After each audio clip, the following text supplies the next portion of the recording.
Ajit Patil sir, founder president of Paris आणि SPA चे secretary आहेत. क्लिनिकल सायकोलॉजिस्टमध्ये त्यांची मास्टर डिग्री झालेली आहे. तसेच सर आता जवाहर नवोदय विद्यालय कोल्हापूर येथे कार्यरत आहेत. सरांचं कार्य म्हणजे खूप मोठं आहे सध्याला. बऱ्याच संघटनामध्ये बऱ्याच क्षेत्रामध्ये त्यांचं काम सुरू आहे. तर सर प्लीज आपलं सेशन सुरू करा. आणि जामखेड BRC स्वागत सर. नमस्ते सर. आजचा पहिला दिवस आहे आणि पहिल्या दिवसातलं आता म्हटल्याप्रमाणे हे 4थं लेक्चर आहे. मी अजित पाटील तुम्हा सर्वांचं या CREमध्ये पुन्हा एकदा माझ्याकडून सहर्ष स्वागत करतोय. खूप छान सेशन झालं. शेवटची 2 मिनिटं मी तुमची प्रश्नोत्तर ऐकली. उत्साही सर्व पार्टिसिपेंट्स इथं आहेत. आत्ता जो विषय आहे माझ्याकडे, तो विषय थोडासा सायकोलॉजीशी संबंधित आहे. इथे माझ्या मते दोन्ही पार्टिसिपेंट्स असतील. CREमध्ये प्रोफेशनल सर्व्हिस देणारे आपण सगळेजण टीम म्हणून काम करतो. त्याच्यातला सर्वात महत्त्वाचा रोल असतो तो स्पेशल एज्युकेटरचा असतो आणि त्यांच्या सोबतीनं सायकोलॉजिस्टही काम करतो. मला इथं बऱ्यापैकी सर बहुसंख्य जण स्पेशल एज्युकेटर्स दिसतायत किंवा जाणवतायत. तर त्यांच्या अँगलनी चाइल्ड सायकोलॉजी नेमकी काय आहे आणि ती कशी मदत करते, असा एक थोडासा विषय माझ्याकडं आज देण्यात आलेला आहे. मी BRC जामखेडच्या टीमचं पहिल्यांदाच धन्यवाद मानेन की त्यांचा कोणताही उपक्रम असेल, विशेषतः CRE असतील, तर ते मला बोलवतात आणि तुमच्यासारख्या प्रोफेशनल्स बरोबर संवाद साधण्याची मला संधी मिळते. आपण सगळेजणच विशेष मुलांच्यासाठी वेगवेगळ्या भूमिकांच्यामधून काम करत असतो. स्पेशल एज्युकेटर म्हणून ची एक भूमिका आणि रिहॅबिलिटेशन सायकोलॉजिस्ट म्हणून असणारी एक भूमिका. मी स्वतः RCI रजिस्टर रिहॅबिलिटेशन सायकोलॉजिस्ट आहे आणि त्याचबरोबर स्कूल सायकोलॉजिस्ट म्हणून पण आहे. स्कूल सायकोलॉजीमध्ये माझं स्पेशलायझेशन झालेलं आहे आणि आजचा विषय हा माझ्या स्पेशालिटीशी जवळ जाणारा असल्यामुळंच हा विषय मला BRC जामखेड यांनी दिलेला असेल. नक्कीच ह्या विषयावरती माहिती घ्यायचा प्रयत्न करूया. विषय थोडासा थेरॉटिकल आहे. मी पॉवर पॉइंट प्रेझेंटेशनच्या दृष्टीनं त्याला सोपा करण्याचा प्रयत्न करेन आणि ज्या ज्या ठिकाणी संवाद साधता येणं शक्य आहे त्या ठिकाणी आपण संवाद साधूया. म्हणजे फक्त लेक्चर नको व्हायला, वन वे कम्युनिकेशन नको व्हायला. जिथे तुम्हाला वाटतंय की त्या आपण पण आपले अनुभव सांगावेत, आपण आपल्या बाजूनी काही ॲड करावं, तर तुमचं नेहमी स्वागत असेल. तुमच्या माईकचा कंट्रोल तुमच्या हातात आहे. तुम्ही केव्हाही ओपन करून बोलू शकता. सो हे बोलत असताना मी 2004 पासून ह्या क्षेत्रामध्ये साधारण काम करायला सुरुवात केली. सुरुवातीचे काही वर्ष मी नॉर्मल स्कूल्समधून काम केलं.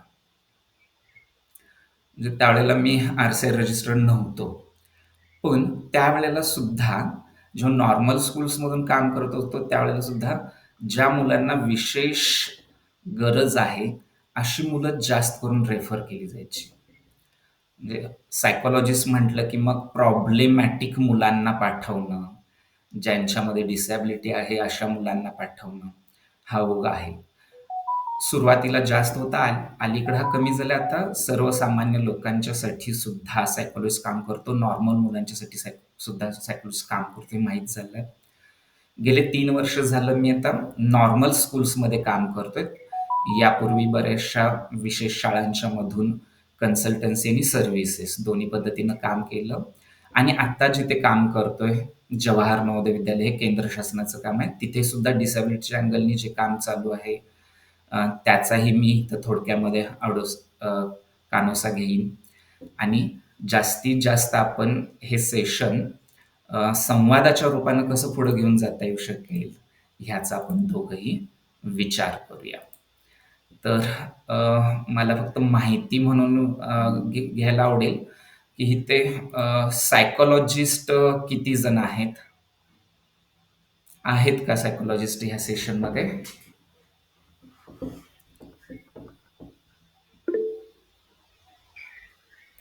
मॅम सर माझं MA क्लिनिकल झालं आहे. I don't call my self psychologist because I am working in special education.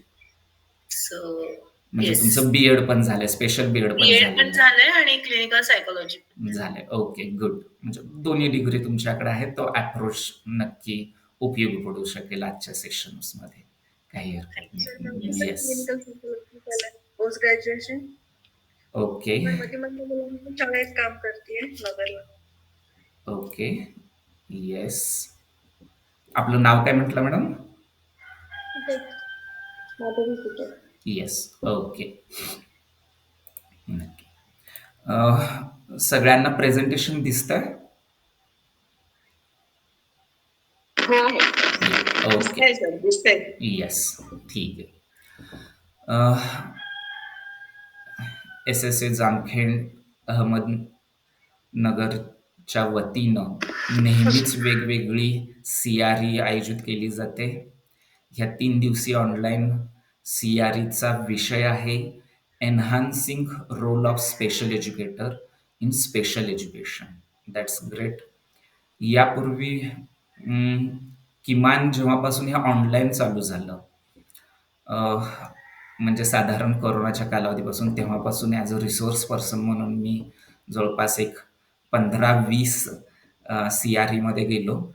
तर फक्त स्पेशल एज्युकेशनवरती बोलणाऱ्या खूपच कमी CRE होत्या आणि प्रकर्षानं जाणवतं की ही CRE स्पेशल आहे की ज्या ठिकाणी स्पेशल एज्युकेशनवरती भर दिला जातोय. बहुसंख्य CRE महाराष्ट्रात किंवा महाराष्ट्राच्या बाहेरच्याही ह्या इन्क्लुझिव्ह एज्युकेशन वरती जास्त झाल्या. बऱ्याच वेळेला न कळत इनडायरेक्टली एक ओघामध्ये वैचारिक वाद होतात की स्पेशल एज्युकेशन जास्त गरजेचं की इन्क्लुझिव्ह एज्युकेशन जास्त गरजेचं. बहुसंख्य CRE मधून त्याच्यावरती उहापोह पण व्हायचा, त्याच्यावरती चर्चा पण व्हायची. तर आज ती संधी मिळाली की दोन्ही बाजूंच्या वरती बोलण्याची. दोन्हीची गरज आहे. ह्या संदर्भामध्ये तुम्ही वेगळ्या CRE मधून आणि अनुभवातून ओळखत असाल की प्रत्येक मुलाला त्याच्या क्षमतेनुसार ह्या सिस्टीमची गरज आहे. ह्या सिस्टीम मुलांच्यासाठी आहेत. स्पेशल एज्युकेशन असू दे किंवा इन्क्लुझिव्ह एज्युकेशन असू दे. तर ही मुलासाठी बनलेली आहे, मुलाच्या क्षमतेनुसार बनलेली आहेत. तर त्याचा विचार करूनच आपल्याला ह्या सगळ्या गोष्टी घ्यायच्या आहेत. तर ह्या 3 दिवसामध्ये तुम्ही स्पेशल एज्युकेशनमधला स्वतःचा role as a special educator develop करू शकाल आणि त्यासाठी म्हणून चाइल्ड सायकोलॉजीला समजून घेणं आणि स्पेशल एज्युकेशनला समजून घेणं हे खूप गरजेचं असेल. इव्हन BEd शिकत असताना सुद्धा खास चाइल्ड सायकोलॉजी किंवा एज्युकेशन सायकोलॉजीचा वेगळा पेपरही असतो. तर आज एकदा जस्ट काही गोष्टींचा रिव्ह्यू घेऊया, उजाळा घेऊया. कारण 1.5 तासामध्ये बोलायचं आहे. तर तुम्ही जे काही आजपर्यंत अनुभवलेलं आहे त्याच सगळ्या गोष्टींना थोडंसं शास्त्रीय पद्धतीनं पाहायचा या CREमध्ये आपण प्रयत्न करूया. स्पेशल एज्युकेशन कुणासाठी आहे? तर स्पेशल मुलांच्यासाठी आहे. मग आज नेमकं आपण काय काय पाहणार आहोत? तर आज साधारण 5 वाजेपर्यंत आपण ह्या स्पेशल नीड्स चिल्ड्रनबद्दल, सायकोलॉजीबद्दल, त्यात विशेषतः चाइल्ड सायकोलॉजीबद्दल आणि मग ह्या सगळ्यामध्ये सायकोलॉजीचा रोल नेमका स्पेशल नीड चिल्ड्रनमध्ये काय आहे आणि तो वेगवेगळ्या पर्स्पेक्टिव्हमधून आपण बघूया. मग मुलांची सोशल डेव्हलपमेंट होताना नेमकं काय पर्स्पेक्टिव्ह असला पाहिजे. ऑब्व्हियसली क्लिनिकल सायकोलॉजी हा पार्ट तर जोडला गेलाच, कारण डिसॅबिलिटी आली की रिहॅबिलिटेशन आणि क्लिनिकल ह्या गोष्टी आल्याच. मुलं आहेत म्हटल्यानंतर आपल्या आयुष्याच्या ज्या टप्प्यामध्ये विकासाचा वेग सर्वात जास्त असतो तो म्हणजे हा मुलांचाच. म्हणून मग डेव्हलपमेंटल सायकोलॉजी, वैकसिक मानसशास्त्र नेमकं कसं मदत करतं. इंडस्ट्रियल अँड ऑर्गनायझेशन सायकोलॉजी ही करिअर आणि व्होकेशनल सेंटर्स बरोबर कशा पद्धतीनं जोडता येऊ शकेल आणि शैक्षणिक मानसशास्त्राची तत्व आपल्याला स्पेशल एज्युकेशनमध्ये कशा पद्धतीनं वापरायचे असतात, ह्या सगळ्या गोष्टींचा आपण विचार करूया. स्पेशल नीड्स चिल्ड्रन म्हणजे अशी मुलं की ज्यांच्यामध्ये अक्षमता आहे, डिसॅबिलिटी आहे. मग ही डिसॅबिलिटी असल्यामुळं त्यांना काही गोष्टींची गरज लागते. हेल्थ और mental health conditions requiring early interventions and supports.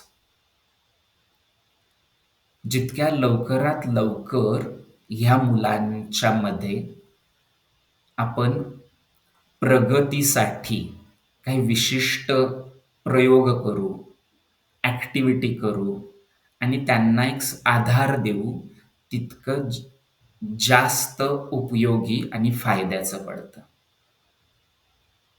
So special नीड्समध्ये early intervention आणि त्याचबरोबर अर्ली आयडेंटिफिकेशन ह्या गोष्टी खूपच उपयोगी पडतात. आयडेंटिफिकेशन जितक्या लवकर होईल तितक्या लवकर इंटरव्हेन्शन्स करता येऊ शकेल. आणि हे करण्यामध्ये आपल्याला एज्युकेटर, सायकॉलॉजिस्ट आणि वेगवेगळे प्रोफेशनल्स जसे की स्पीच थेरपिस्ट असतील, ऑडिओमेट्रिस्ट असतील, सायकॅट्रिस्ट असतील, पेडॅट्रिक्स असतील, ENT स्पेशालिस्ट असतील, ह्या सगळ्या प्रोफेशनल व्यक्तींची मदतही लागते. डिसॅबिलिटी म्हटलं की डोळ्यासमोर येतं ते म्हणजे कॉग्नेटिव्ह अफेक्टिव्ह आणि सायकोमोटर ॲबिलिटीमध्ये असणारी कमतरता, लिमिटेशन्स ऑफ फंक्शन्स, ती कृती करण्यामध्ये असणारी कमतरता म्हणजे ही डिसॅबिलिटी. आपल्या शिक्षणामध्ये स्पेशल नीड्स चिल्ड्रनची जर व्याख्या करायची म्हटलं तर ती अशी होईल. Students can be defined as students who have cognitive, affective and physical function is so different from the norms. जे काही सर्वमान्य आहे त्याला मापदंड म्हणतात किंवा मानदंड म्हणतात, नॉर्म्स. त्या मापदंडापेक्षा, मानदंडांच्या पेक्षा बाजूला असणं, वेगळं असणाऱ्या अशा काही बौद्धिक, भावात्मक आणि शारीरिक पातळीवरच्या कृतींच्या मधला फरक. That additional treatments are needed to meet the students needs, की ज्याच्यामध्ये एका जास्तीच्या उपचाराची गरज असते, ट्रीटमेंटची गरज असते, की ज्याच्यामुळं ह्या मुलांची ती गरज पूर्ण करता येऊ शकेल. बरोबर. ह्या व्याख्येमध्ये हँडिकॅप या शब्दामधून निर्माण होणाऱ्या भावाला बाजूला काढून दिव्यांग या शब्दामुळे येणारी जी सकारात्मकता आहे ती ह्या डेफिनेशनमध्ये व्याप्त आहे. बघा ना, की मुलांच्या मध्ये जरी कमतरता असली तरी कमतरतेला भरून काढण्यासाठी ज्या गोष्टींची गरज आहे त्या गोष्टींच्यावरती भर देणारी ही डेफिनेशन आहे. सो आपल्या सर्वांना माहिती आहे 2017च्या ऍक्ट पासून आपण अपंग हा शब्द नाही वापरत, त्याच्याऐवजी दिव्यांग हा शब्द वापरतो. मतिमंद हा शब्द नाही वापरत, त्याच्याऐवजी बौद्धिक अक्षमता हा शब्द वापरतो. हे शब्द वापरण्याच्या पाठीमागं सुद्धा एक सामाजिक मानसिकता डेव्हलप करण्याचा प्रयत्न आहे. दिव्यांग हा शब्द जेव्हा आपण बोलतो त्यावेळेला त्या व्यक्तीबद्दलची जी पूर्वीच्या शब्दामधून असणारी जी करुणेची, सहानुभूतीची जास्त जी भावना होती ती जाऊन तिथं समानुभूती निर्माण होणं आणि त्यांना पण एका समान दृष्टिकोनातून बघणं हे घडत आहे. सो म्हणून स्पेशल नीड्स, विशेष गरजा हा शब्द जास्त समर्पक आहे असं वाटतंय. वेगवेगळ्या प्रकारची मुलं ह्याच्यामध्ये येतात, बरोबर. तुम्ही ज्या ज्या ठिकाणी काम करताय, वेगवेगळ्या सेटअपमध्ये काम करताय, कदाचित बहुसंख्य जण तुम्ही मेंटल रिटार्डेशनच्या स्कूल्समधून म्हणजेच बौद्धिक अक्षमता, आता आपण इंटेलेक्च्युअल डिसॅबिलिटी असं म्हणतो, या क्षेत्रामध्ये काम करत असाल. हा पण स्पेशल नीड असणारी मुलं आहेत. ऑटिस्टिक मुलं, बरोबर. ऑटिझमच्या बाबतीमध्ये तुमच्या लक्षात आलं असेल की अलीकडच्या काही कालावधीमध्ये ह्या मुलांची संख्या वाढायला लागली असं रिसर्च सांगतो. त्याच्या पाठीमागची कारणं वेगवेगळी असली तरी अवेअरनेस हा पण एक खूप मोठा भाग आहे. पूर्वी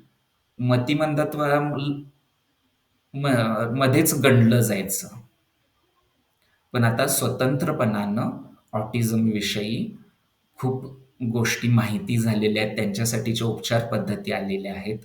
या मुलांच्यासाठी सुद्धा वेगळ्या पद्धतीनं काम करण्याची गरज आहे. त्याच्या जोडीलाच attention deficit hyperactivity, ADHD, जी मुलं एका ठिकाणी स्थिर शांत बसू शकत नाहीत आणि लक्ष एकाग्र करू शकत नाहीत. कदाचित ही मुलं इन्क्लुझिव्ह एज्युकेशनमध्ये जास्त असतील, नॉर्मल स्कूल्समधनं जास्त असतील, पण त्यांच्यासाठी काही स्पेशल सेटअप करता येऊ शकेल का, त्यांच्या स्पेशल नीड्स कशा पद्धतीने भागवता येऊ शकतील.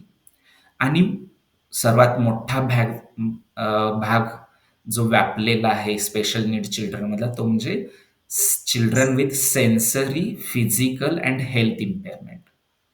मग ह्याच्यामध्ये सर्व प्रकारची मुलं आली. व्हिजन इम्पेअरमेंट, हिअरिंग इम्पेअरमेंट, अगदी सेरेब्रल पाल्सीपासून ते वेगवेगळ्या अस्थिव्यंगापर्यंतची मुलं, ह्या सगळ्या मुलांना आपण स्पेशल नीड असणारी मुलं असं म्हणतो. ह्याचा आणि मानसशास्त्राचा जर संगम करायचा असेल तर मानसशास्त्र म्हणजे काय, साधं सोपं जर एका वाक्यात मानसशास्त्राला समजून घ्यायचं म्हटलं तर psychology is a scientific study of human behaviour and mental processes phenomena. मानवी वर्तनाचा, मानसिक प्रक्रियांचा अभ्यास करणारं शास्त्र. मानसशास्त्राला समजून घ्यायचं म्हटलं तर टी हा शब्द लक्षात ठेवा. TEA, T for thought, E for emotions and A for actions.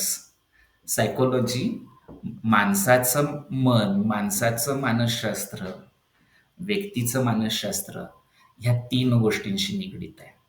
TEA, आयुष्याचा T, थॉट, इमोशन्स आणि ॲक्शन्स, की जे स्क्रीनवरती तुम्हाला दिसतंय thought frame, that is think.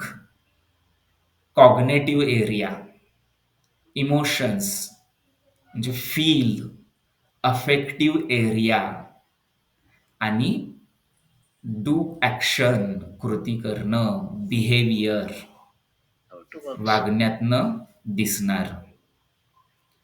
तर ह्या 3 गोष्टी जर आपल्या स्पेशल मुलाच्या आपण समजून घेतल्या की तो नेमका विचार काय करतोय, त्याचे विचार कसे बनतायत, त्याच्या भावना काय आहेत, त्याच्या भावना अशाच का निर्माण होत आहेत त्याच्यामध्ये, आणि त्याचं वागणं असं का झालेलं आहे. ह्या सर्व प्रश्नांची उत्तरं आपल्याला देता येऊ शकतील जर आपण त्याला समजून घेतलं. काय हेतू असतो हे सगळं समजून घेण्याचा? मानसशास्त्राचा हेतू हा वर्तनाचं वर्णन करणं, नेमकं काय घडतंय हे. हा माझ्या वर्गातला मॉडरेट इंटेलेक्च्युअल डिसॅबिलिटी असणारा हा मुलगा अचानकच चिडतोय किंवा स्वतःला चावून घेतोय, म्हणजे नेमकं काय करतोय, हे असं वागणं जे घडतंय त्या वागण्याला नेमकं काय म्हणायचं, डिस्क्राईब द बिहेवियर. त्याला समजून घेणं, हे वागणं म्हणजे नेमकं काय आहे. हे कंडक्ट डिसऑर्डर आहे का हे जस्ट बिहेवियरल इरिटेशन आहे, की it's a part of his cognitive limitations आहे. ह्या सगळ्या गोष्टींना एक्सप्लेन करणं, एक्सप्लेन द बिहेवियर. आणि मग असं होत असेल तर तो भविष्यामध्ये, नजीकच्या कालावधीमध्ये किंवा खूप नंतरच्या कालावधीमध्ये नेमका कसा वागू शकेल, एखाद्या परिस्थितीमध्ये तो कसा वागू शकेल, प्रेडिक्ट द बिहेवियर, त्याचा अंदाज बांधणं हेही घडेल. आणि मग हा अंदाज करता आला तर मग अमुक अमुक परिस्थितीमध्ये त्यांना असं असं वागू नये ह्याच्यासाठी आपल्याला काय काय करता येऊ शकेल, किंवा त्याचं हे जे वागणं आहे ते वागण्यामध्ये आपल्याला नेमका कसा बदल करता येऊ शकेल. अमुक अमुक मुलगा वर्गामध्ये एका ठिकाणी स्थिर बसत नाही, बुद्धी आहे का, समजते का माहित नाहीये, कारण तो लक्ष देत नाहीये. मग त्याचं लक्ष देणं, त्याने एका ठिकाणी बसणं अपेक्षित आहे. मग चेंज द बिहेवियर, ते वागणं नेमकं त्याचं कसं बदलायचं. ह्या 4 हेतूंनी आपण as a special educator, as a psychologist ह्या मुलांच्या बरोबर काम करायचं असतं. हे काम करत असताना आपल्यासमोर आता ही मुलं आहेत, तर मग मानसशास्त्राच्या जवळपास 39 शाखा APA, अमेरिकन सायकोलॉजिकल असोसिएशननं कॅटेगराईज केलेल्या आहेत किंवा वेगवेगळ्या डिफाईन केलेल्या आहेत. त्यापैकी एक म्हणजे चाइल्ड सायकोलॉजी. मग ह्या चाइल्ड सायकोलॉजीला समजून घ्यायचं असेल तर जवळपास खूप वर्ष अभ्यास करावा लागतो आणि वेगवेगळ्या थेअरींना समजून घ्यावं लागतं, की जो अभ्यास तुम्ही दररोज करताय तुमच्या कामाच्या ठिकाणी, अनुभवामधून करताय. आणि ह्या अनुभवाला जेव्हा आपण शब्दबद्ध करतो त्यावेळेला आणि शास्त्रीय पद्धतीनं मांडणी करतो त्यावेळेला त्याची थेअरी बनते. मग वेगवेगळ्या थेअरी आहेत, की मूल असं का वागतं, मुलाला समजून घेताना.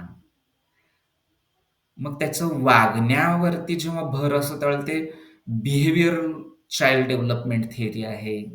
जेव्हा त्या मुलाच्या वागण्याचा संदर्भ हा आजूबाजूच्या मुलांशी, त्या मुलाच्या राहणीमानाशी, संस्कृतीशी जोडला जातो त्यावेळेला ती सोशो कल्चरल थेअरी आहे. त्या मुलाच्या समजेच्या संदर्भात, आकलनाच्या संदर्भात, त्या मुलाच्या बुद्धीच्या संदर्भात, मेमरीच्या संदर्भात, स्पीचच्या संदर्भात जेव्हा आपण काही गोष्टी विषयी बोलतो त्यावेळेला ती कॉग्नेटिव्ह डेव्हलपमेंट थेअरी आहे. हे मूल इतरांच्या बरोबर मिसळत नाहीये, शिक्षकांना रिस्पॉन्स देत नाहीये, घरच्या आणि आईबाबांना समजत नाहीये किंवा समजत आहे. जेव्हा त्याची इतरांच्या बरोबरची इंटरॅक्शन, हा मुद्दा जेव्हा आपला असतो त्यावेळेला सोशल लर्निंग थिअरी आपल्याला मदत करते. ओव्हरऑलपणे त्याचा जो काही पॅटर्न बनलेला आहे वागण्याचा, विचार करण्याचा, बोलण्याचा, तो पॅटर्न समजून घेण्यासाठी सायकोसेक्शुअल डेव्हलपमेंट थिअरी आहे, सायकोसोशल डेव्हलपमेंट थिअरी आहे. तर ह्या वेगवेगळ्या थिअरी आपल्याला मुलाला वेगवेगळ्या टप्प्यावरती मुलांना समजून घेण्यासाठी मदत करतात. टप्पे, वैकासिक टप्पे खूप महत्वाचे आहेत. आणि काही मग विशिष्ट पद्धतीनं पण करतात, जसं की अटॅचमेंट थिअरी, की मुलं एखाद्या विशिष्ट गोष्टीची इतकी अटॅचमेंट का दाखवतात. मग एखादं मूल असतं की ते आईकडं ढुंकून पण बघत नाही. आई म्हणून जी अटॅचमेंट पाहिजे ती बिलकुल दाखवत नाही किंवा फरकच समजत नाही. आई आणि काकी किंवा आई आणि आजी मधला फरकच समजत नाही. आणि तेच मूल एखाद्या कापडी रुमालाशी इतकी अटॅचमेंट दाखवते की ते जवळ नसेल तर अस्वस्थ होतं, रडायला लागतं, किंवा एखादा ठोकळा किंवा एखादा साधा पेनचं टोपण अशा एखाद्या नॉन लिव्हिंग ऑब्जेक्ट बरोबर इतकी अटॅचमेंट दाखवतं की मग त्याच्याबद्दल आपल्याला आश्चर्य वाटायला लागतं. वेगवेगळ्या पद्धतीनं मुलांना समजून घेण्यासाठी वेगवेगळ्या थिअरी आपल्याला मदत करतात. यांना जर थोडंसं आपण कॅटेगराइज्ड केलं तर काही सायकोडायनॅमिक थिअरीज आहेत आणि काही बिहेवियरल थिअरीज आहेत. कदाचित तुम्ही सर्वांनी जीन पियाजेटीची कॉग्निटिव्ह डेव्हलपमेंट थिअरी वाचलेली असेल, फ्रॉइड ऐकलेलं असेल. फ्रॉइड म्हटलं की मग आपल्याला आठवते की सायकोसेक्शुअल थिअरी, ईद, अहम, पराहम, conscious mind, subconscious mind, unconscious mind. एरिक्सनची थिअरी ही वयाच्या टप्प्यानुसार मुलाच्या मनोसामाजिक वाढ कशी होते हे सांगतं. ह्या सगळ्या सायकोडायनॅमिक थिअरीज झाल्या. काही थिअरीज ह्या मुलाला समजून घेताना त्याच्या वागणुकीवरती भर देतात. वागणुकीवरती भर देणाऱ्या जास्त थिअरीज का आल्या? कारण ते दिसतं ना. आणि सायन्स म्हटलं की दिसणारी गोष्ट पाहिजे. विचार दिसत नाहीये, भावना दिसत नाहीये, पण ह्या दोन्ही गोष्टी व्यक्त होतात ऍक्शन मधून, बिहेवियर मधून. म्हणून behaviour is the most important. बिहेवियरचा बेस आहे भावना आणि विचार. मग जी गोष्ट दिसते तिथून सुरुवात करणं, जे एक्सपेरिमेंटल आहे, जे प्रयोगसिद्ध आहे त्या गोष्टी. मग त्या आधारानं मग पॅवलॉवचा कुत्र्यावरचा प्रयोग तुम्हाला माहित असेल की कसं कंडिशनिंग आपलं होत असतं. मग पॅवलॉवचा कुत्रा आणि रस्त्यावरून गाडी चालवत असताना चौकामध्ये अचानक लाल सिग्नल दिसल्या लगेच करकचक ब्रेक दाबणारे आपण. दोन्हीही कसं आपलं कंडिशनिंग आहे हे आपल्याला समजतं. स्किनरनी सांगितलेलं ऑपरंट कंडिशनिंग असेल, अल्बर्ट बांडुरांनी सांगितलेलं सोशल लर्निंग असेल, किंवा मॅस्लोची हायरार्की, ह्या सगळ्या गोष्टी मुलांना समजून घेण्यासाठी उपयोगी पडतात. मग आता ही मुलं जी आहेत ही आपली स्पेशल मुलं आहेत. मग ह्या स्पेशल मुलांना समजून घेण्यासाठी सायकोलॉजीचा नेमका रोल काय आहे? Psychology has important contribution to understanding, explanation, prediction, control, and solves problem of special need children. ह्या मुलांचे समस्या सोडवण्यासाठी म्हणून मानसशास्त्र उपयोगी पडतं. ह्या मुलांच्या वागण्याला, विचारांना, भावनांना समजून घेणं म्हणजे अंडरस्टँडिंग, त्याचं विश्लेषण करणं, एक्सप्लेनेशन, त्याचा अंदाज बांधणं, ही मुलं पुढे जाऊन काय करू शकतील, ह्या मुलांचं लग्न केलं पाहिजे का, असे पण वेबिनार तुम्ही आता ह्या कालावधीमध्ये केले असतील. स्पेशल मुलांचं वैवाहिक जीवन किंवा सेक्शुअल लाईफ वगैरे वगैरे. मग हे प्रेडिक्शन की ह्या मुलांच्या बद्दलचं आणि कंट्रोल शाळेमध्ये असताना मॅनेजमेंट निर्माण करणं त्यांच्या वागणुकीच्या, वर्तन समस्यांच्या वरती. तर या ठिकाणी मानसशास्त्राचं खूप मोठं कॉन्ट्रिब्युशन आहे. The real contribution of psychology are in collaborative process. Collaborative आहे, हे कोणी एकट्याने नाही केलेलं. With other stake holders in a children's with bio social system. मग हे कोलॅबोरेशन कुणाबरोबर आहे? The system involves the children, family, community, educator and educational system and other professional. एवढ्या सगळ्यांच्या बरोबर सगळ्यांना बेसिक चाइल्ड सायकोलॉजी माहिती असणं गरजेचं आहे. ओके.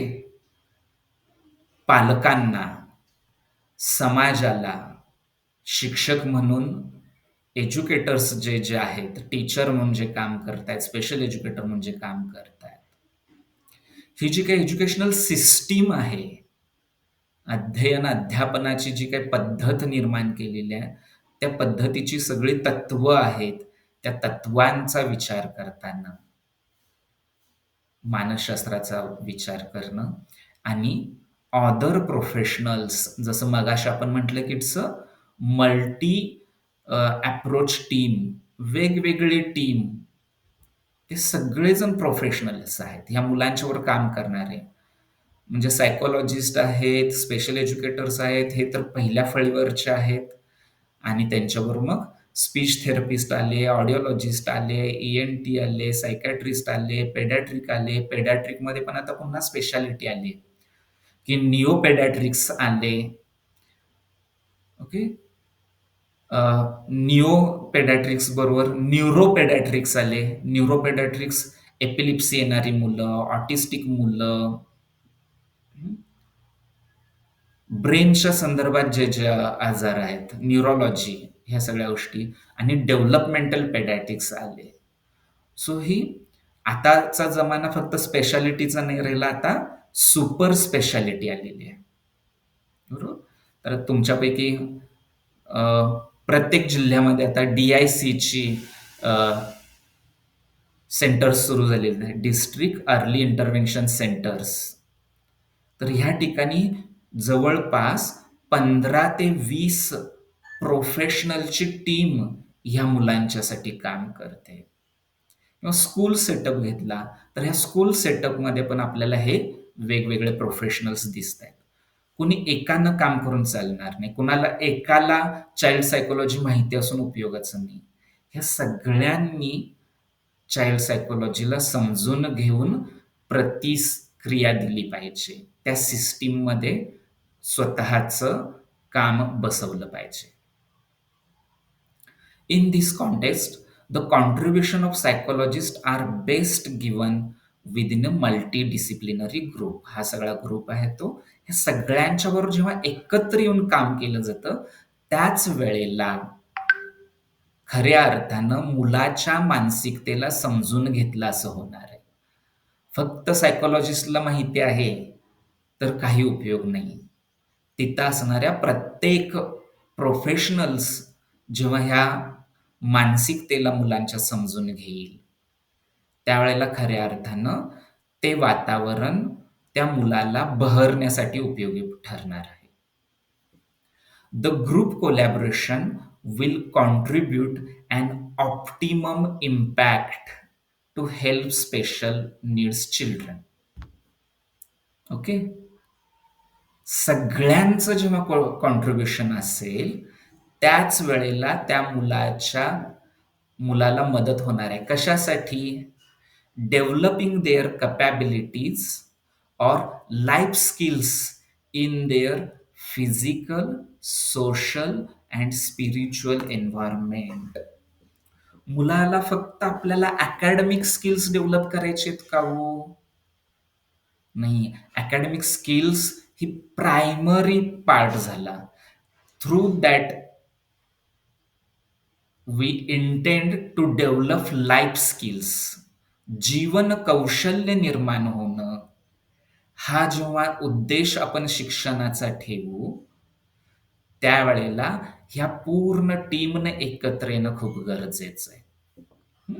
मग तो फक्त टीचर झाला की जो अ आई क ख ग ग शिकवतो. अ आई क ख ग हा जर प्रायमरी आणि बेसिक एलिमेंट आहेच, पण शिक्षण म्हटल्यानंतर त्याच्या पुढे जाऊन स्पेशल नीड्स असणारी जी मुलं आहेत त्यांच्यामध्ये लाईफ स्किल्स डेव्हलप होणं.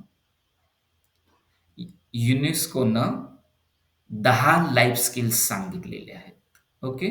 त्यातली महत्वाची किमान काही communication skills, emotional management, thinking skills, management skills, interpersonal skills. तर ही आयुष्य अजून समृद्ध करण्यासाठी ही जीवन कौशल्य उपयोगी पडतात आणि ह्याचा उपयोग स्पेशल मुलांना त्यांच्या शारीरिक, सामाजिक आणि आध्यात्मिक वातावरणावरती सुद्धा होतो. Physical, social and spiritual environment.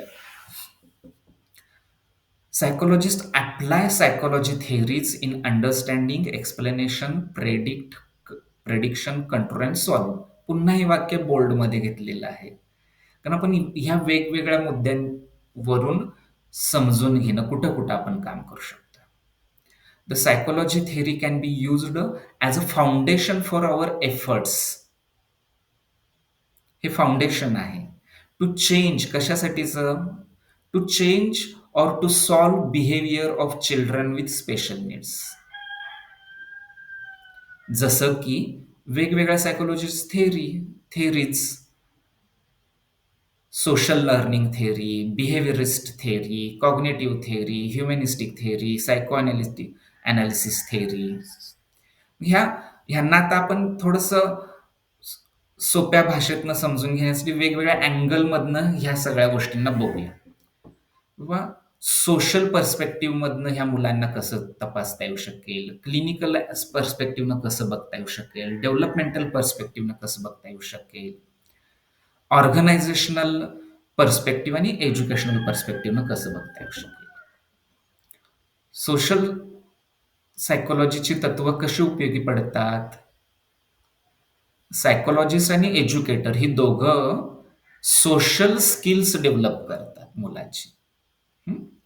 बऱ्याचशा शाळांच्या मधून खास IEP तयार केले जातात, वैयक्तिक शिक्षण आराखडा, आणि तो स्पेसिफाय असतो एखाद्या विशिष्ट गोष्टीसाठी. मग तो अकॅडमिकचा असतो, तो इमोशनल लेवलचा असतो, तसाच तो सोशल स्किल्स लेवलवरचा पण असतो, इंटरपर्सनल अँड सोशल स्किल्स. विशेषतः यासाठी मानसतज्ञ VSMS सारख्या अडॅप्टिव्ह फंक्शनिंग मोजणाऱ्या टेस्ट वापरतात, व्हिनेल अँड सोशल मॅच्युरिटी स्केल सारख्या. आणि त्याच्यावरून सोशल एज निघताना वेगवेगळे एरियाज निघतात.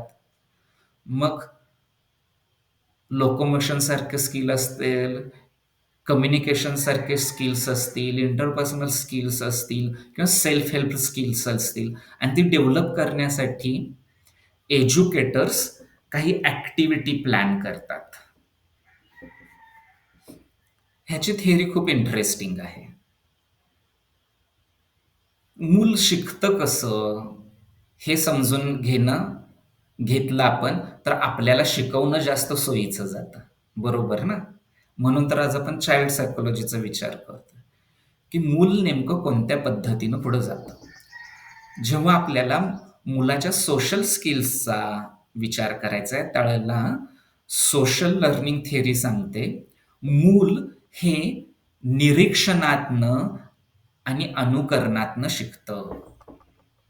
किंवा मूलच असं नाही, सगळेजणच people can learn through observation. पण मुलांच्या बाबतीमध्ये हे जास्त लागू पडतं, कारण तिथं रेट जास्त असतो, लर्निंग रेट स्पीडीली असतो.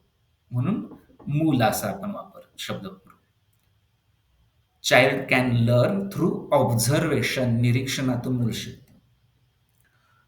मुलाला जर सामाजिक कौशल्य शिकवायचे आहेत, तर फळ्यावरती लिहून, पाठांतर करून, घोकमपट्टी करून किंवा समोर बसून 10-10 वेळा सांगून मूल शिकणार नाही. तर त्यापेक्षा जास्त लवकर आणि प्रभावीपणानं शिकेल जेव्हा त्याच्यासमोर काहीतरी एखादं रोल मॉडेल असेल. कसं वागायचंय त्याचा एक नमुना जेव्हा ते मूल बघेल, मग तो नमुना शिक्षकाच्या वागण्यामधनं असेल, आई किंवा बाबाच्या वागण्यामधनं असेल, किंवा धाकट्या किंवा थोरल्या भावंडाच्या वागण्यामधनं असेल, किंवा शेजारी पाजारी जशा पद्धतीनं वागतात, बोलतात त्यामधून असेल. People can learn through observations. Mental status are important to learning. शिकायचं असतं त्यावेळेला त्याची मानसिक स्थिती खूप महत्वाची असते. तो रिसेप्टिव्ह लेवलला आहे का, तो घेण्याच्या पातळीवरती आहे का, तो आनंदी आहे का, तो सुखकर स्थितीमध्ये आहे का, त्याची मानसिक अवस्था नेमकी काय आहे ते खूप महत्वाचं असतं. आणि तिसरं एक तत्व ह्यानं खूप मोठं सांगितलं, की जे बहुसंख्य वेळेला छेद देतं, की शिक्षण म्हणजे बदल. पण इथं सांगतं बघा, तिसरा मुद्दा सांगतो, learning does not necessary lead to behaviour change. ही थेअरी सांगते की प्रत्येक शिक्षण हे वागण्यामध्ये बदल करेलच असं नाही. हे अल्बर्ट बांडोरांनी ह्या थेअरीमधनं सांगितलं. आता ह्या थेअरीला थोडंसं आपण प्रॅक्टिकल अप्रोचनी बघायचा प्रयत्न करूया. ओके, थोडंसं आपण ऑनलाईनमध्ये आहोत, त्याच्यामुळे थोडीशी मर्यादा येईल. इथं मी एक व्हिडिओ तुमच्या बरोबर शेअर करतोय. ओके, आता हे व्हिडिओ शेअर करताना तुम्हाला आवाज येताना प्रॉब्लेम येणार आहे, म्हणजे आवाज नाही येणार, काही हरकत नाही. आवाज नाही येणार हे मला सुद्धा माहिती आहे, पण नाही ऐकला तरी सुद्धा चालणार आहे आवाज, पण तुम्ही फक्त बघायचं आहे. ओके, आणि हा व्हिडिओ पाहिल्यानंतर आपण पुढचे काही मिनिटं डिस्कशन करणार आहोत. ओके, सगळ्यांना समजलंय काय करणार आहोत? वाटल्यास मी व्हिडिओ नंतर सरांच्याकडे पाठवेन, सर तुमच्या व्हॉट्सअप ग्रुपवरती पाठवतील. त्यावेळेला काय बॅकग्राऊंड म्युझिकच आहे त्याच्यामध्ये, तर त्याच्या सहित ऐकू शकाल. आता फक्त व्हिडिओ पाहायचा आहे. सगळ्यांचं लक्ष आहे? सगळ्यांना सूचना समजली? येस.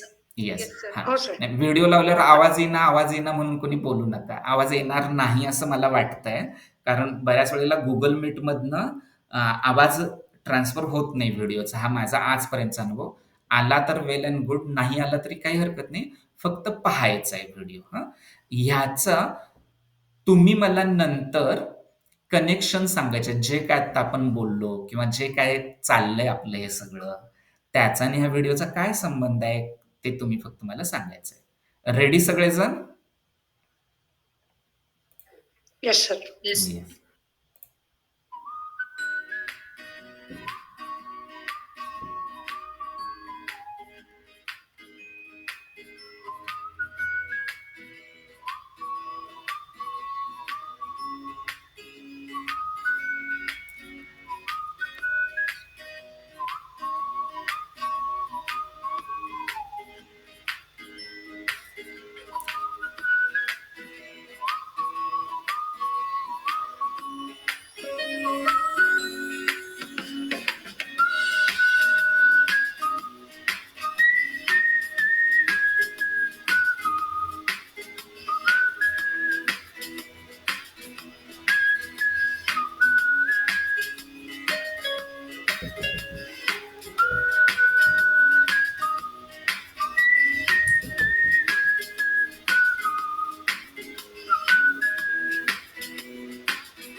येस, झालं.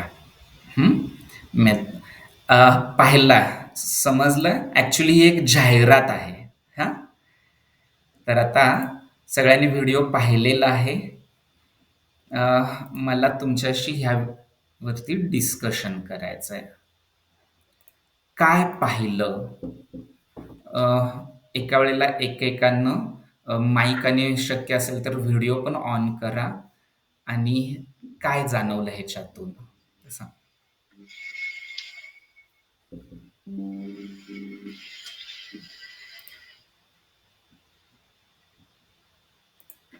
नमस्कार सर. हां, नमस्ते सर. शालिग्राम राठोड बोलतोय अमरावतीवर. नमस्ते सर. येस. नमस्ते सर. हां. तर यामध्ये कसं आहे की जे त्या लहान मुलीसोबत तिची आई का किंवा जी बाई म्हणजे वुमन होती, तिची जे ऍक्शन आहे ते पूर्णतः ती जशी करत होती तशा पद्धतीने ती करत होती. बरोबर. कुठल्या वागण्याच्या बाबतीमध्ये तसं घडत होतं? आ, आ, असे गोल गोल धावत होते. त्यानंतर ब्रेड वगैरे खातानी आणि कापतानी आणि इतर गोष्टी करत असताना बरोबर. अनुकरण करत होते. आता जो आपण पहिला मुद्दा डिस्कस केला, निरीक्षणातून व्यक्ती शिकते, तो आपल्याला या ठिकाणी दिसलेला आहे. कारण ते ती जी लहान मुलगी आहे ती तिच्या आईचं पूर्णपणे निरीक्षण करून त्या पद्धतीने अनुकरण करून त्या गोष्टी ती करत होती, शिकत होती. बरोबर. माधवी मॅडम, तुम्ही सांगितलं ते अनुकरण करणं, निरीक्षण करून अनुकरण करत होती. तर मला एक सांगायचंय हा, की प्रीती आईने मॅडम. हे ओळखलंय की ती तिचं निरीक्षण करते आणि शिकते, म्हणून आईने चांगल्या गोष्टी शिकवण्याचा प्रयत्न केलाय पुढे. एक्झॅक्टली. मला हा सगळा सिक्वेन्स कोण व्यवस्थित सांगू शकेल का तुमच्यापैकी, की पहिल्यांदा काय घडलं आणि मग कुणी पहिल्यांदा कुणाच्यात बदल केला आणि मग काय घडलं? म्हणजे आई पहिल्यांदा वेफर्स खात होती मोबाईल बघताना, मग आईला कळलं की ही आपलं निरीक्षण करते आणि मग पुढे मग ते जेव्हा ते खेळून वगैरे आले, मग ती काहीतरी खाणार होती, पण तिच्या लक्षात आलं की आपण हे खाल्लं तर मुलगी पण हेच खाणार, म्हणून तिने व्हेजिटेबल सँडविच खाल्लं. म्हणजे चांगल्या गोष्टी तिने शिकवल्या.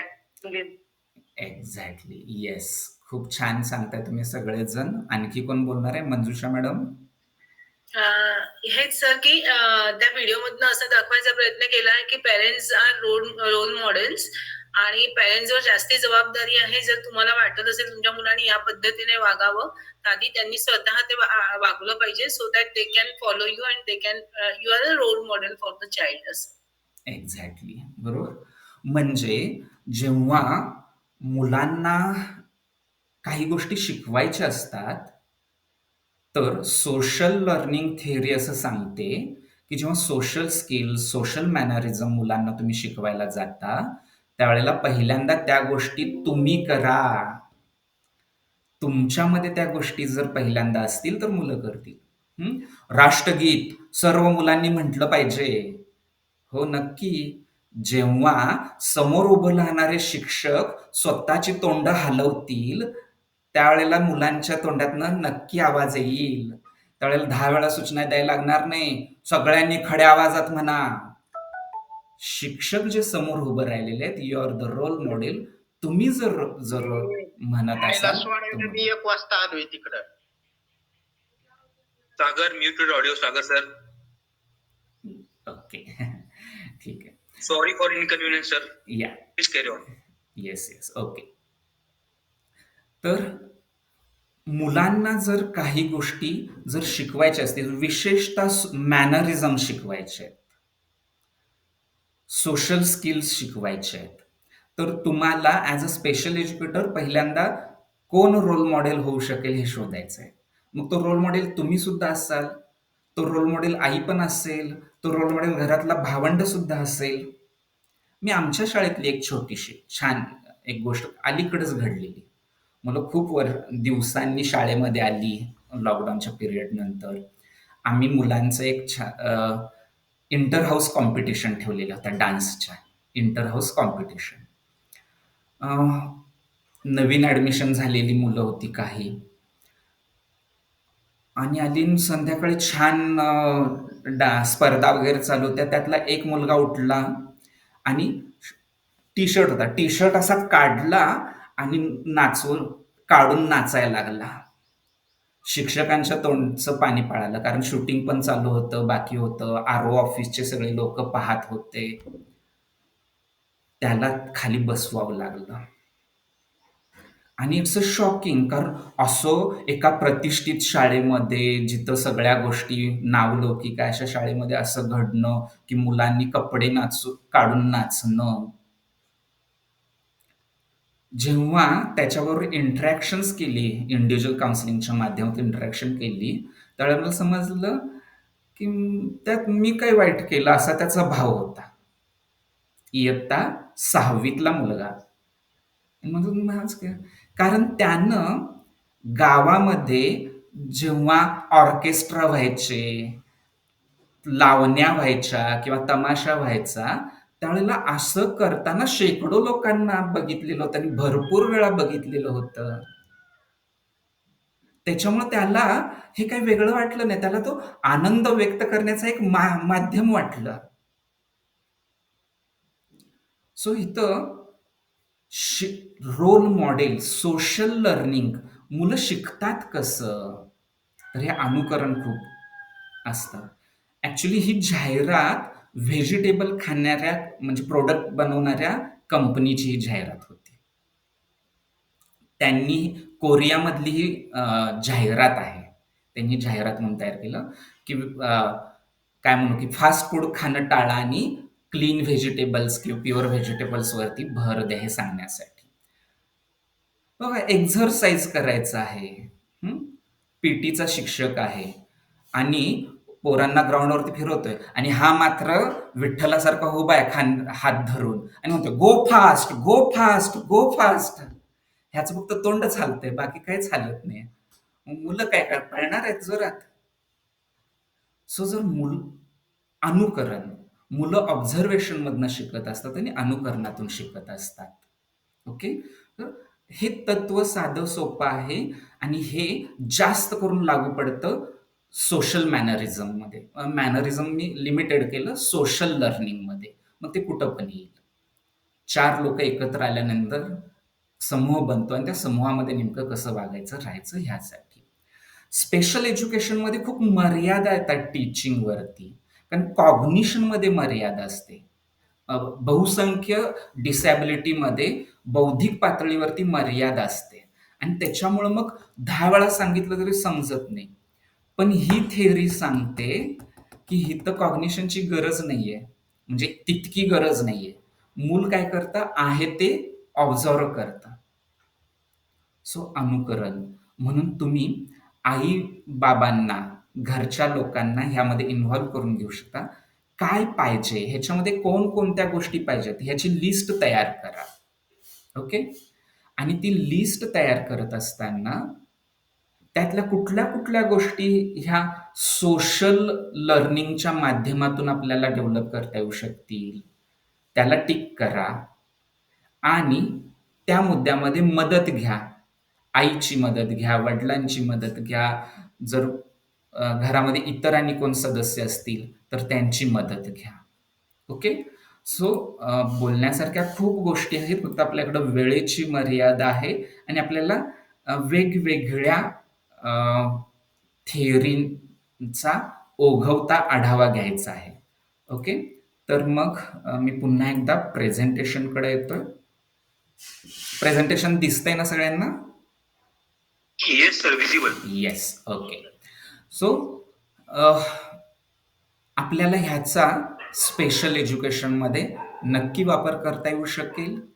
कुठल्या कुठल्या गोष्टी या पद्धतीनं घालता येतं. मग आता इथं घालताना नेमकं काय केलं पाहिजे, हे शिकवणं म्हणून प्लॅन करायचं आहे. तर काय काय असलं पाहिजे, ही सांगते की ह्याच्यामध्ये तुम्ही एखादा विशिष्ट स्टिम्युली ठेवा, फोकस्ड स्टिम्युली, की ते त्याच्यासमोर सातत्यानं आलं पाहिजे. अटेन्शन, जिथं बघेल तिथं तेच तेच दिसलं पाहिजे. मग ऑटिस्टिक मुलांना तुम्ही काय करू शकता, चित्र भिंतीवरती लावू शकता, खोलीमध्ये लावू शकता, की बघेल तिथं तेच दिसेल. Rehearse encode, retention. मग चित्रच का म्हटलं? कारण चित्रातनं लवकर समजतं ना, की त्यात काय म्हटलेलं आहे हे लवकर समजलं पाहिजे. मग ते व्हिडिओच्या माध्यमातून असेल. मगाशी मी शेवटचा एक प्रश्नोत्तर पाहिलं त्यात VKT मेथड सांगत होते, की मोबाईलचा वापर करून किंवा नवीन माध्यमांचा वापर करून शिकवता येऊ शकेल. तर मग व्हिडिओ असेल, किंवा एखादं चित्र असेल, गोष्टी रूपानं असेल, ह्या गोष्टी पोहोचवणं. आणि मग practice feedback, motor reproduction. Special चाइल्डच्या बाबतीमध्ये जेव्हा तुम्ही हे जास्त भर द्याल इथे, मोटर रिप्रोडक्शन, ते नुसतं कॉग्निटिव्ह लेवलला असून उपयोग नाही. तसं करायला लावणं, तसं करायला लावणं, तसं करायला लावणं, पुन्हा पुन्हा त्या गोष्टी करायला लावणं. आणि मग ते त्यानं केलं, तर त्यानं केलं म्हणून त्याला पाठीवरती एखादी कौतुकाची थाप देणं, त्याला आवडणारं एखादं चॉकलेट देणं, किंवा प्रिन्सिपल मॅडमनी त्याच्याकडे बघून त्याचं स्मित हास्य देणं. प्रत्येक मुलाचं रिवॉर्ड वेगवेगळं असू शकेल, बरोबर? मोटिवेशन वेगवेगळं असू शकेल. त्या मुलाचं नेमकं रिवॉर्ड काय आहे ते वेगवेगळ्या माध्यमातून त्याला रिवॉर्ड दिलं, तर तो खूप छान पद्धतीनं ती गोष्ट कायमस्वरूपी आत्मसात करू शकेल, असंही थेअरी सांगते. काय काय रोल आहे ह्या थेअरीचा किंवा ह्या पद्धतीनं एकमेकांच्या बरोबर कसं मिसळायचं, greeting, hi, hello, good morning, good night, एकमेकांना ग्रीट करणं, बोलणं, आय कॉन्टॅक्ट देणं, बरोबर? ह्या गोष्टी ह्या माध्यमातून शिकवता येऊ शकतील. इंटरपर्सनल अँड सोशल परसेप्शन असू दे किंवा कम्युनिकेशन असेल. सोशल ॲटिट्यूड्स, ठीक आहे, ॲटिट्यूड स्पेशल नीडमध्ये जास्त नाही उपयोगी पडणार. पण नॉर्मल मुलांच्या मध्ये पण जास्त उपयोग. टीचर्समध्ये सोशल ॲटिट्यूड्स बदलायसाठी पण पडतो. सोशल ॲटिट्यूड्स असतात, काही प्रेज्युडाईस असतात, की अमुक अमुक समाज म्हणजे कंजूस, अमुक अमुक समाज म्हणजे चोर. एक आपण तयार केलेला एक सोशल ॲटिट्यूड आहे ना, प्रेज्युडायसेस असं म्हणतात त्याला. तर ते प्रेज्युडायसेस बदलणं किंवा तो ॲटिट्यूड लेवलवरती त्याच्यात बदल करून आणणं. वागणं, विशेषतः ॲग्रेसिव्ह बिहेवियरमध्ये बदल करणं. सर्वात महत्वाचं, नागरिक शास्त्रानं जे जे आपल्याला सांगितलेलं आहे ते जगताना वापरणं. Citizenship behaviour skill for living in group. समाजामध्ये वावरत असताना ज्या गोष्टी नागरिक म्हणून रोल्स अँड रिस्पॉन्सिबिलिटीज ज्याला आपण म्हणतो, त्या गोष्टी देणं ह्या माध्यमातून शक्य आहे. Organisation and community, resolving interpersonal and social conflicts, life skills. भांडण, तंटे, बकेडा, वाद विवाद होतात आणि ते सोडवण्यासाठी म्हणून काय करता येऊ शकेल, तर ही स्किल डेव्हलप करणं आहे. तर ही स्किल्स कुटुंबामध्ये असतील, घरामध्ये असतील, शाळेमध्ये असतील, सोसायटीमध्ये असतील, कोणत्याही समाजाच्या संदर्भामध्ये आपल्यालाही वापरता येऊ शकतील. क्लिनिकल सायकोलॉजी रोल, हा तर खूप मोठा आहे रोल, क्लिनिकल सायकोलॉजी मधला role. Through theories and practice of clinical psychology, the psychologist and educator can develop a good mental health of special need children. ह्या मुलांची मानसिक स्वास्थ्य टिकवून ठेवण्यासाठी काम करणं. सर्वात पहिला भाग येतो असेसमेंट, तपासणी करणं. मग ती IQ असेसमेंट असेल, ती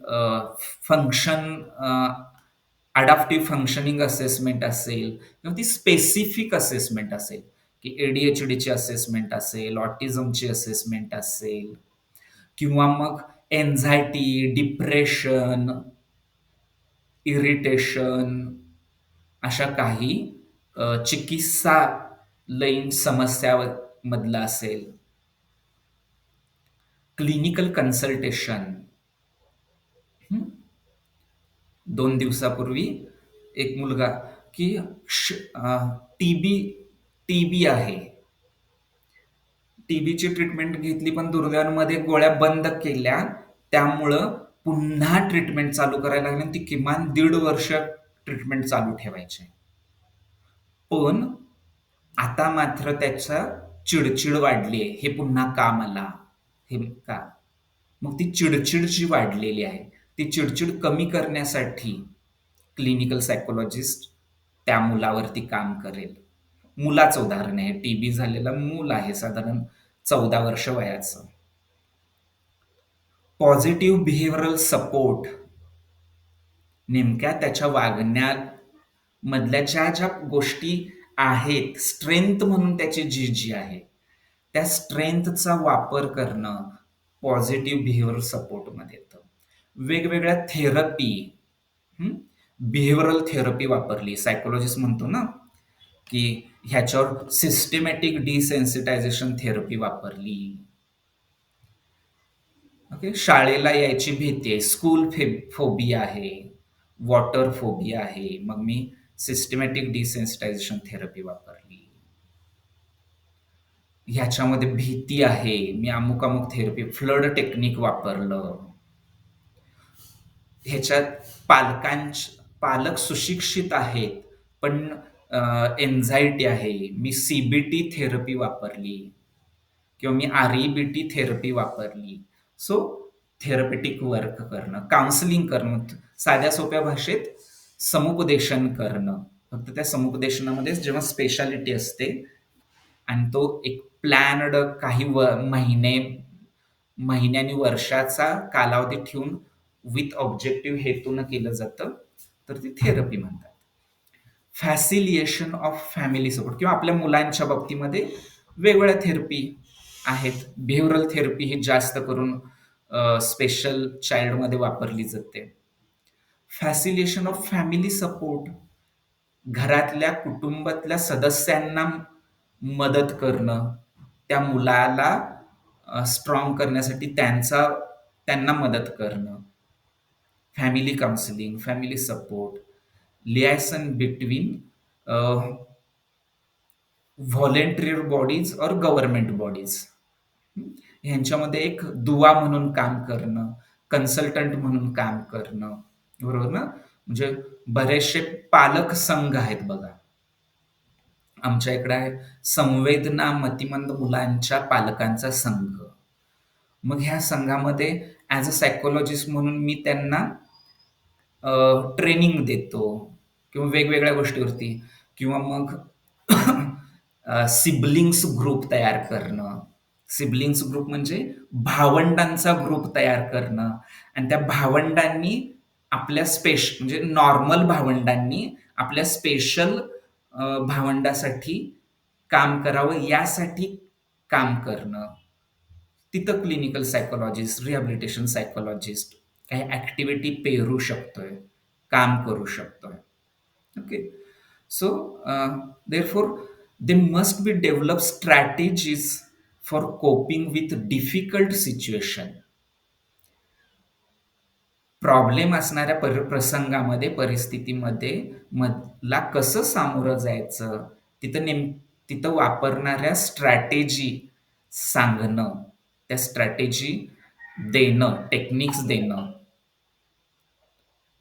and methods of solving the problems appropriately. ती समस्या सोडवण्यासाठी मेथड्स पुरवणं, हे काम क्लिनिकल सायकोलॉजिस्ट करतो.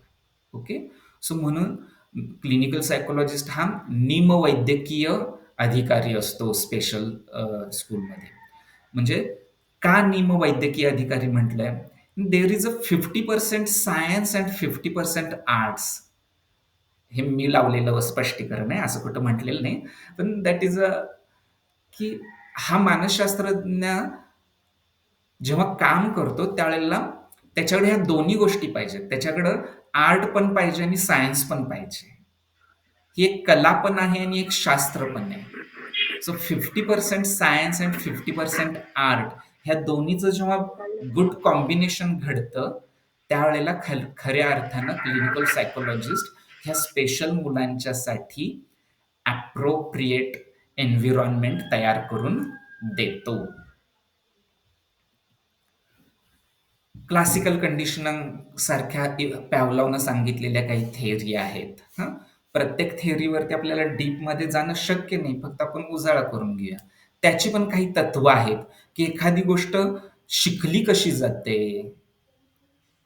आपलं स्पेशल चाइल्ड आहे, ह्या स्पेशल चाइल्ड मुलाला एक गोष्ट समजत नाही किंवा ही शिकवायची आहे, नवीन गोष्ट त्याला इंट्रोड्यूस करायची आहे, पण त्याच्याकडे लक्ष नाही किंवा ती समजत नाहीये, तर मग काही रिएन्फोर्स ठेवता येऊ शकेल का, स्टिम्युलस ठेवता येऊ शकेल का, त्याच्या जोडीला ते वारंवार देता येईल का. आणि मग साईट लर्निंग, साईट वर्ड्स म्हणून एक प्रकार आहे. ऍक्च्युली थोडासा फरक आहे, पण ह्यातलंच एक बेस ह्या तत्वातला आहे. साईट वर्ड म्हणजे बघा, मुलाला आतलं सगळं अक्षर माहीत नसतं, सगळी लेटर स्पेलिंग्स माहीत नसतात, पण त्याचा जो फॉर्म आहे, त्याचा जो वरचा आकार आहे, त्या आकारावरनं तो शब्द ओळखतो. तर त्याला साईट रीडिंग असं म्हणतात. किंवा तुम्ही करत असाल पत्त्याच्या आकाराचे कार्ड्स तयार करणं आणि त्या कार्डवरनं शिकवणं.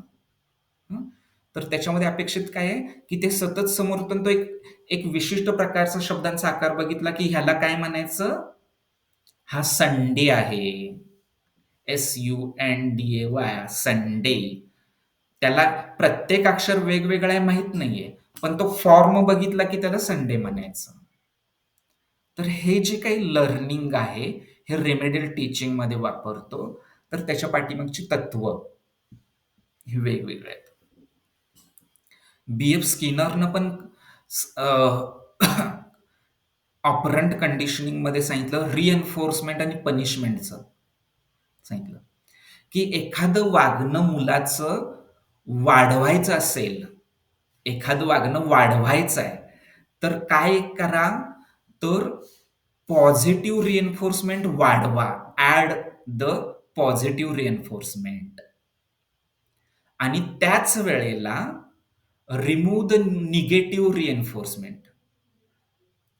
ज्यामुळं मुलाला भीती बसेल, ज्यामुळं मुलाला त्रास होईल, ज्यामुळं मुलामध्ये नकारात्मक प्रतिक्रिया निर्माण उद्भवू शकेल, अशा सगळ्या गोष्टी काढून टाका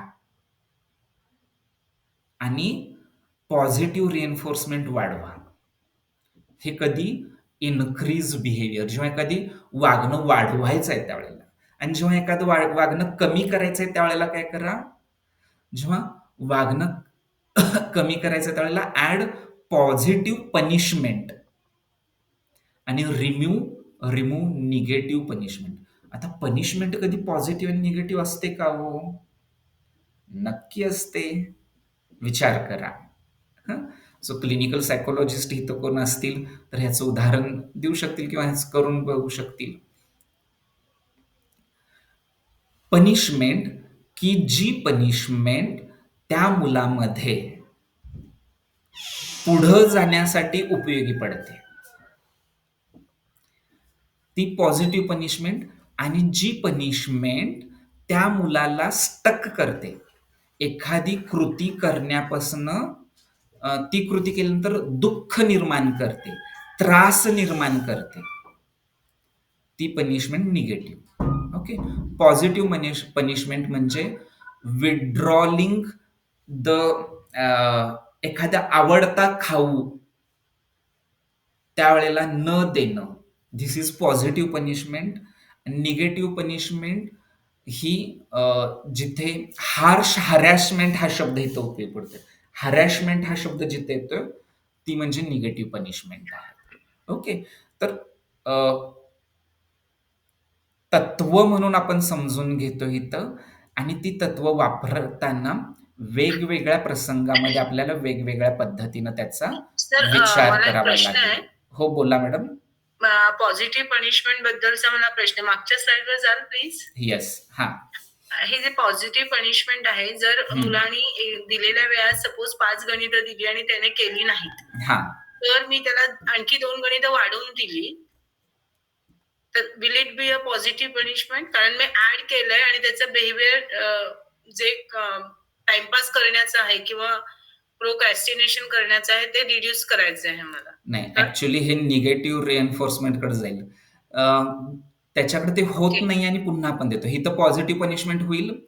आपण त्याच्यासमोर जाणीवपूर्वक नाराजगी प्रकट करणं, नेहमी अच्छा. जे काम केल्यावर स्माईल जी सगळ्यांना देतो, ती स्माईल त्याला न मिळणं, okay. It's a positive punishment. मम्मा बोल ना माझ्याशी, मॅडम का नाही हो तुम्ही मला बोलला, ते जाणीवपूर्वक तुम्ही बोलला नसाल तर that is a positive punishment. Okay. Okay. Sir मला याच्याबद्दल आणखी थोडस क्लॅरिटी हवी होती, तर मला काही लिंक्स वगैरे काही असतील हो, तर please नक्की share. नक्की पाठवेन तुम्हाला मी. हा, येस,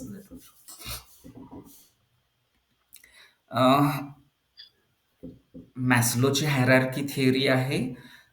मी जाणीवपूर्वक स्किप करतोय, ठीक आहे. ह्याच्यात फक्त एवढं सांगितलं की बेसिक नीड्स जर पूर्ण झाल्या तर माणूस वरती जातो. अन्न, वस्त्र, निवारा ह्या बेसिक नीड्स आहेत, त्या पूर्ण झाल्या तर माणूस मग सुरक्षिततेकडे जातो. सुरक्षिततेकडनं मग जिव्हाळा, आपुलकी, मैत्री ह्याच्याकडे जातो. ते जर पूर्ण झालं तर मग प्रतिष्ठा महत्वाची वाटते. किंवा संपादन, अकम्प्लिशमेंट, फिलिंग ऑफ अकम्प्लिशमेंट इथपर्यंत जातो. आणि खूपच कमी लोक असतात की जी सेल्फ ऍक्च्युलायझेशन पर्यंत पोचतात, पण तिथपर्यंत पोचणे हे ध्येय असतं. तर मग आपल्या समोर असणाऱ्या मुलगा जर बेसिक नीडमध्ये अडकलेला असेल तर त्याला रिलेशनशिप प्रॉब्लेम महत्वाचे वाटणार नाहीत किंवा रिलेशनकडे तो तितकं लक्ष देणार नाही. जर त्याचे रिलेशनशिप प्रॉब्लेम, त्यानं रिलेशनकडे लक्ष द्यावं, फ्रेंड्स मनापासून बनवावेत, इंटिमेट रिलेशनशिप, बॉन्डिंग त्याचं चांगलं असावं असं वाटत असेल तर त्याचा बेसिक नीड्स पूर्ण झाल्यात का हे बघावं, मग सायकोलॉजिकल नीड्सकडं जावं. हा साधा सोपा अर्थ मी सांगेन. सो मुलगा ह्या 3 पायऱ्यावरती कुठं अडकलेला आहे? सायकोलॉजिकल नीड्स पूर्ण व्हायच्या अगोदर physiological needs and safety needs पूर्ण आहेत का? त्याला सुरक्षित वाटणं, ही सुद्धा बेसिक नीड्स आहे. सुरक्षित वाटणं. आता ही सायकोलॉजिकल पण आहे आणि फिजिओलॉजिकल पण आहे. मूल शिक्षकासमोर बोलत नाही पण सायकोलॉजी समोर बोलतं का? कारण तिथं ती सिक्युरिटी मिळते. तुमच्या जवळ बोललेलं कुठं बाहेर जाणार नाही ह्याची सुरक्षितता, आणि हिथं मला पनिशमेंट मिळणार नाही ह्याची सुरक्षितता. मग ती सुरक्षितता मिळाली की मग तो पुढे जातो. तर anxiety, depression, serious mental illness, loneliness, low self concept, low self esteem अशा वेगवेगळ्या प्रॉब्लेमवरती काम करताना आपल्याला मानसशास्त्रीय समुपदेशन या माध्यमातून वेगवेगळ्या तत्वांचा वापर करून पुढं जावं लागतं. डेव्हलपमेंटल सायकोलॉजी रोल याच्यामध्ये जी काही थेअरी आहे त्या थेअरीचा उपयोग and practice of cognitive, affective, moral, physics and social development in special needs children. विशिष्ट वयाच्या टप्प्यावरती विशिष्ट गोष्टी घडल्या गेल्या पाहिजेत ह्याचं एक शास्त्र आहे, आणि त्या गोष्टी जर समजून घेतल्या तर त्या मुलाकडून योग्य त्या अपेक्षा करता येऊ शकतील. ह्याच्यामध्ये वेगवेगळ्या पियाजेची थिअरी असेल, फ्रॉइडची असेल, कोहलबर्गची असेल. उदाहरणार्थ पियाजेनं सांगितलेली थिअरी, पियाजे काय म्हणतो, वय वर्ष 2 पर्यंतचं जे मूल असतं ते मूल जगाला कसं समजून घेतं, तर त्याच्याकडे जी 5 ज्ञानेंद्रिय आहेत ना, 5 सेन्सेस, आणि मग ह्याचं काम करून त्याचं ॲक्शन बघणं, वास घेऊन बघणं, हात लावून बघणं, हं, ऐकून बघणं, डोळ्यांनी पाहणं. तर ह्या पद्धतीनं तो जगाला समजून घेत असतो. कधीपर्यंत? वयवर्ष 2 पर्यंत. त्याला सेन्सरी मोटर स्टेज असं म्हटलं. प्री ऑपरेशनल स्टेट 2 वर्ष ते 7 वर्षाच्या दरम्यान मूल नेमकं कसं जगाला समजून घेतं? जग म्हणजे आजूबाजूचं, तो सोडून बाहेरचं जे आहे ते सगळं म्हणजे जग. तर तो भाषा या माध्यमातून शिकत असतो, लँग्वेज.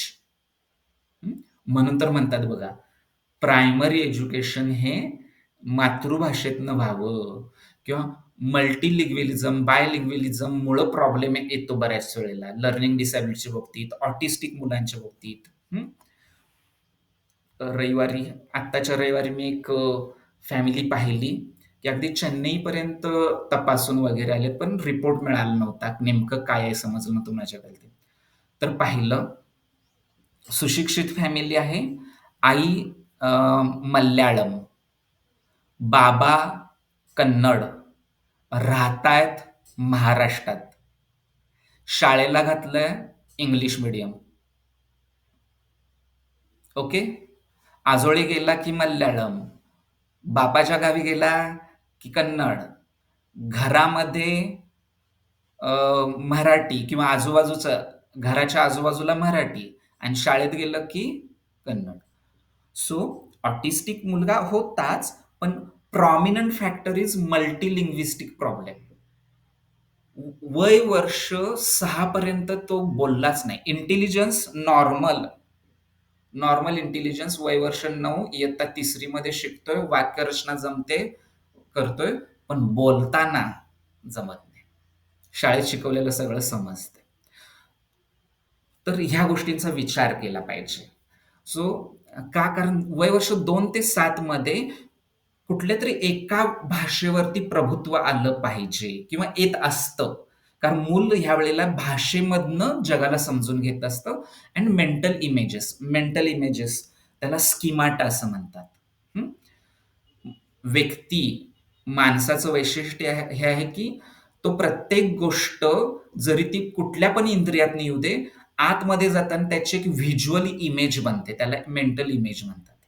तुम्ही कानानं ऐकलं तरी आत जाताना ते चित्राच्या स्वरूपात जातं. जसे काय सांगितलं बघा, ऍपल, APPLE, हे जरी अक्षर तुम्ही वाचली तर डोक्यामध्ये मात्र लाल लाल रंगाचं असं सफरचंद डोळ्यासमोर येतं. ती इमेज जोपर्यंत तयार होत नाही तोपर्यंत ऍपल म्हणजे काय हे समजत नाही. म्हणून भाषा आणि मेंटल इमेजेस या माध्यमातून मूल जगाला समजून घेत असतं. वय वर्ष 7 ते 12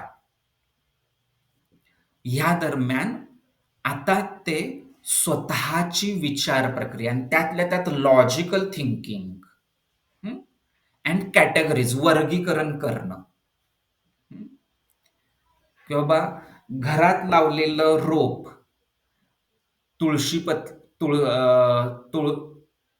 अंगणातली तुळस आणि रस्त्यावरचं झाड, हे सगळे जरी फॉर्म वेगवेगळे असले तरी इट्स अ ट्री मध्ये कॅटेगराईज केलं त्याला. अशा कॅटेगराईज करणं ही एक. आणि लॉजिकल थिंकिंग माहिती आपल्या सगळ्यांना, ब आहे आणि क आहे, तर क आहे ह्याला लॉजिकल थिंकिंग म्हणतात. तर्कानुधिष्ठित विचार करणं, तर्क लावणं. तर ह्या तर्कामधून जगाला समजून घेत असतं. आणि मग 12 वर्षाच्या पुढं through hypothetical thinking and scientific reasoning, विचारांच्या वेगवेगळ्या स्तरावरती, हायपोथेटिकल, ग्रहितकात्मक, हे असं आहे असं समजून त्याच्यावर आधारित 4 गोष्टी नवीन पुढं जाणं विचाराच्या पद्धतीवरती.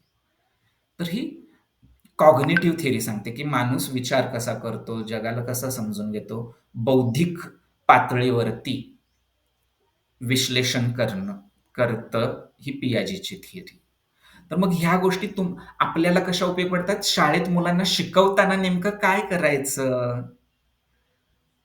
शरीराचं वय तरी ह्या स्पेशल मुलाचं 14 वर्ष आहे. पण त्याचं मानसिक वय मात्र 5 वर्ष आहे. तर मला ह्याला नेमकं कशा पद्धतीनं शिकवायचं? मग ह्याला हायपोथेटिकल थिंकिंग मधनं शिकवून नाही चालणार. ह्याला लँग्वेज अँड मेंटल इमेजेसच्या माध्यमातून शिकवलं पाहिजे. ओके, तर ह्या थेअरीचा उपयोग तिथं तो फ्रॉइडनं तर वेगळीच थेअरी सांगितली. सायकोसेक्शुअल स्टेजेस असं म्हटलं त्यानं, मनोलैंगिक अवस्था. इथं सेक्शुअल हा शब्द लिमिटेड अर्थानं नाही.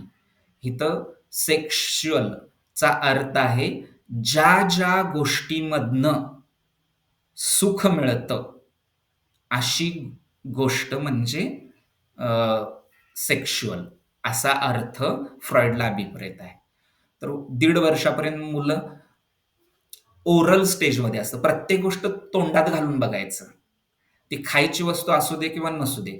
हातात बोट जरी दिलं आपलं बोट जरी त्याने पकडलं तर ते आपलं बोट ते तोंडात घालायला नेतं. 1.5 ते 3 वर्ष ॲनल स्टेज, गुद कामुकता असं म्हणतात. टॉयलेट ट्रेनिंग, टॉयलेट कंट्रोल ह्या गोष्टी 3 वर्षाच्या पुढे येतात. 3 वर्षाच्या आतलं मूल सतत लघवी करतं, सतत शी शू करतं. शिशु गट असं म्हणतात. शी आणि शू समजत नाही. तिथून प्लेजर मिळत असतं. ते सोडणं, रिलीज करणं बाहेर, त्यातनं आनंद मिळतो. फेलिक स्टेज, प्लेजर्स फोकसेस ऑन जिनायटल, जननेंद्रियांशी चाळा करणं ह्या स्टेजमध्ये असतं असं सांगितलं जातं. प्युबर्टी एजमध्ये रिप्रेस करतो तो इकडं लक्ष जास्त देत नाही स्वतःच्या, आणि तो मित्रांच्या मध्ये जातो. गँग एज असं म्हटलं जातं. वय वर्ष 6 ते प्युबर्टी, गँग एज. कारण तो मग समवयस्क मुलांच्या मध्ये जास्त मिसळतो आणि इंटेलेक्च्युअल ऍक्टिव्हिटीमध्ये जास्त जातं मूल. आणि प्युबर्टी अँड ऑनवर्ड्स हे रिअवेकिंग ऑफ सेक्शुअल डिझायर्स वयात येणं घडतं. शरीरामध्ये पण बदल घडतात आणि मानसिक पातळीवरती पण तो सेक्शुअल प्लेजर्स शोधण्यासाठी म्हणून तो फॅसिनेट होतो. Someone outside of the family, कुटुंबाच्या बाहेर तो आनंद शोधायला जातो. सो ही फ्रायडियन स्टेज आहे. तर मग ह्या स्टेजला ओळखून त्या वयोगटामध्ये त्या गोष्टी योग्य मानणं. वय वर्ष 3 ते 6 मुलं आपल्या जननेंद्रियांशी चाळा करणार, पॅन्टेत हात घालणार. हिथं जर अति प्रमाणामध्ये पनिशमेंट मिळाली, अति रोकटोक झाली, म्हणजे काही की चटके देतात. हात सारखा चड्डीत घालतोस काय, थांब तुला म्हणून मग चटके देणं हाताला किंवा हे करणं, किंवा ओव्हर बर्डनिंग झालं तर मग त्याचा पुढे जाऊन दुष्प्रभाव होतो. थेअरी खूप मोठी आहे. ती सांगते की स्मोकिंग का सुरू होतं, तर साधारण ओरल स्टेजमध्ये सॅटिस्फॅक्शन लेवल कमी असतं म्हणून स्मोकिंग वाढतं. अशा बऱ्याचशा गोष्टी आहेत की ज्या डीपमध्ये गेल्यानंतर समजतील, पण बेस लेवलवरती समजून घ्यायचं म्हटलं तर त्या वयामध्ये त्या गोष्टी घडत असतात आणि त्या घडल्या जाणं योग्य आहे हे समजून आपण पुढं जाणं. ओके, सो सायकोसोशल थिअरी पण खूप मोठी आहे. त्यामधनंच बांडुरांना आणखी काही गोष्टी सांगितल्या. ट्रस्ट वर्सेस मिसट्रस्ट ही पहिली आहे. विश्वास विरुद्ध अविश्वास. मूल जगावर विश्वास ठेवेल की नाही हे ना पहिल्या 1.5-2 वर्षाच्या त्याच्या संगोपनावरती अवलंबून आहे. त्याला काय अनुभव येतात, वय वर्ष 1.5 ते 2 वर्षाच्या दरम्यान त्याला काय अनुभव येतात त्याच्यावरती. ओके, तर अशा ह्या वेगवेगळ्या थिअरीज वेगवेगळ्या माध्यमातून मदत करतात. सॉरी आपण वेळेच्या पुढं चाललेलो आहे आणि सॉरी मला पण पुढे एक महत्त्वाचं आहे. तर एज्युकेशनल सायकॉलॉजीबद्दल जास्त बोलायची गरज नाही कारण तुम्ही आम्ही सगळेजण याच क्षेत्रामधल्या स्पेशल एज्युकेटर्स आहात. म्हणजे क्लासरूम इन्स्ट्रक्शन्स नेमक्या कशा असल्या पाहिजेत, त्याच्या पाठीमागची तत्त्व म्हणजे तुम्ही जे काही शिकवण्यासाठी म्हणून वापरताय ते सगळी तत्त्व. लर्निंग असेसमेंट, शिकण्याची तत्त्व मोजणं, वेगवेगळ्या पद्धतीनं क्लासरूम एन्व्हायर्नमेंट तयार करणं, ह्या सगळ्या गोष्टी त्याच्यामध्ये आहेत. इंडस्ट्रियलमध्ये करियर, व्होकेशन ह्या स्पेशल मुलांच्या व्होकेशनलला कशा पद्धतीनं आपल्याला पुढं जाता येईल. बेसल एम-आर सारखं टूल की जे त्या मुलाचा प्लॅन, करियरचा प्लॅन करायला मदत करतं. तर त्या ठिकाणी सायकॉलॉजी मदत करते. तर ओव्हरऑल मुलाला समजून घेताना वेगवेगळ्या अँगलनी समजून घेणं गरजेचं असतं आणि त्याच्यामध्ये family, community, educator, education system आणि अदर प्रोफेशनल्स ह्या सगळ्यांचा एकत्रित रोल हा खूप महत्वाचा आहे. कोणी एकटा मी करतो म्हणून मुलामध्ये बदल होत नाही. सगळ्यांनी एकत्र येऊन काम करणे हे खूप महत्वाचं आहे. Thank you. वेळेअभावी काही गोष्टी मला स्किप कराव्या लागल्या.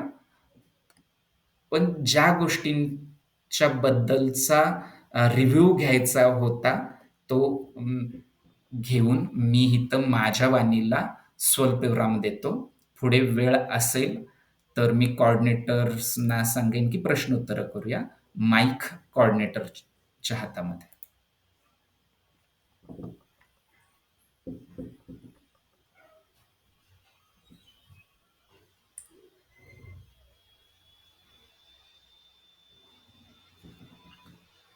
कोणाचे काही प्रश्न आहेत का?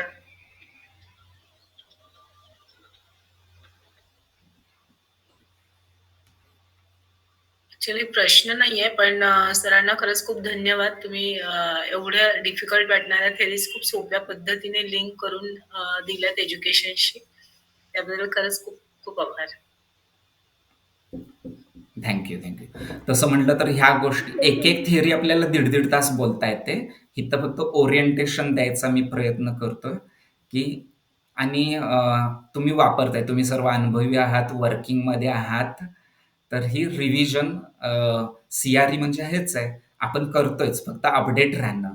CREचा हेतू हा अपडेट राहणं आहे. त्यासाठी उपयोगी येईल असा विश्वास वाटतो. सर छान रिव्हिजन झाली या निमित्ताने. पुन्हा एकदा थिअरॉटिकल पार्ट जरा नजरेखालून आणि कानावरून गेला. येस. थँक्यू. खूप छान सेशन केलं. या. थँक्यू सर, खूप छान. ओके. Thank you very much. मी व्हिडिओ सरांच्याकडे पाठवेन, कुणाला पुन्हा पाहायचं असेल तर जरूर पहा. ओके. किंवा मटेरियल पण मी सरांच्याकडे पाठवेन, स्टडी मटेरियल. ओके. मुलांनी सर रजा घ्यायचे. ओके सर, धन्यवाद. थँक्यू. धन्यवाद सर, तुम्ही मला संधी दिली त्याबद्दल तुमचे आणि सर्व आपल्या टीमचे मी मनापासून आभारी आहे. ओके, धन्यवाद सर.